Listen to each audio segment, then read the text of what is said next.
আল্লাহ মালাকুল মাউত কে বলবেন, মালাকুল মাউত কি অবস্থা? বলবে সব শেষ।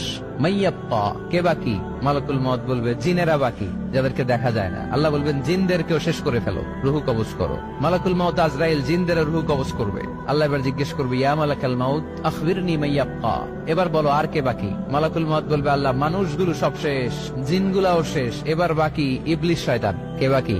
ইবলিসরেও শেষ করো, ইবলিসও শেষ। আল্লাহ আবার জিজ্ঞেস করবেন, ইয়া মালাকাল মাউতি মাইয়াপ্পা, আর কে বেঁচে আছে বলো?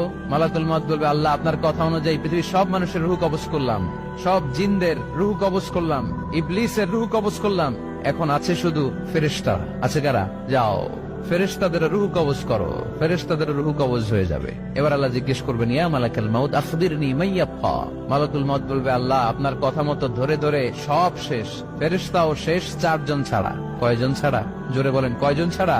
ইসরাফিল, জিব্রাইল, মিকাইল, আজরাইল। আল্লাহ এই 4 জন আমরা বাকি। আল্লাহ বলবে, যাও ইযহাব ইনতালিক ইলা জিবরিল ওয়াকবাদ রূহা, জিব্রাইলের রুহু কবজ করো। ইযহাব ইলা ইসরাফিল ওয়াকবাদ রূহা, ইসরাফিলের রুহু কবজ করো। ইযহাব ইলা মিকাইল ওয়াকবাদ রূহা, রুহু কবজ করো। ওই 3 ফেরেশতাও শেষ। এবার আল্লাহ তাআলা জিজ্ঞেস করবেন, ইয়া মালাকাল মাউত আখবিরনি মাইয়াপ্পা, হে মালাকুল মাউত আর কে বাকি আছে বলো?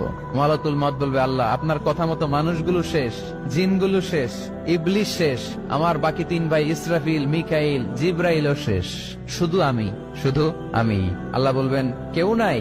মালাকুল মাউত বলবে, না আল্লাহ কেউ নাই। এবার আল্লাহ তাআলা বলবেন, মালাকুল মাউত তুমি তো সবাই রে মারছো, এবার তুমি মরো, এবার তুমি মরো, তুমি মরো। শোনার সাথে সাথে মালাকুল মাউতের কাঁপুনি ছুটে যাবে, খিঁচুনি এসে যাবে ভয়ে। আল্লাহ বলবেন, কাঁপুনি দিয়ে তো লাভ নাই, কারণ কুল্লু নাফসিন যায়িকাতুল। রব্বুল আলামিন বলবেন, মালাকুল মাউত কেঁদো না, এটাই দুনিয়ার বিধান, আমি আল্লাহর দেয়া বিধান, এটাই, জন্মালেই মরতে হয়। যাও, জান্নাত জাহান্নামের মাঝখানে একটা জায়গা আছে, জায়গাটার নাম হলো আরাফ। এই আরাফের মধ্যখানে যে দাঁড়া, ওখানে যে মালাকুল মাউত কাঁপতে থাকবে। মালাকুল মাউত বলবে, আল্লাহ সৃষ্টির শুরুতে যদি জানতাম, সৃষ্টির শুরুতে যদি জানতাম সবাইকে মৃত্যুদান করার পরে, রুহু কবজ করার পরে আমাকেও মরতে হবে, তাহলে এই কঠিন দায়িত্বের ব্যাপারে আপনার কাছে ক্ষমা চাইতাম।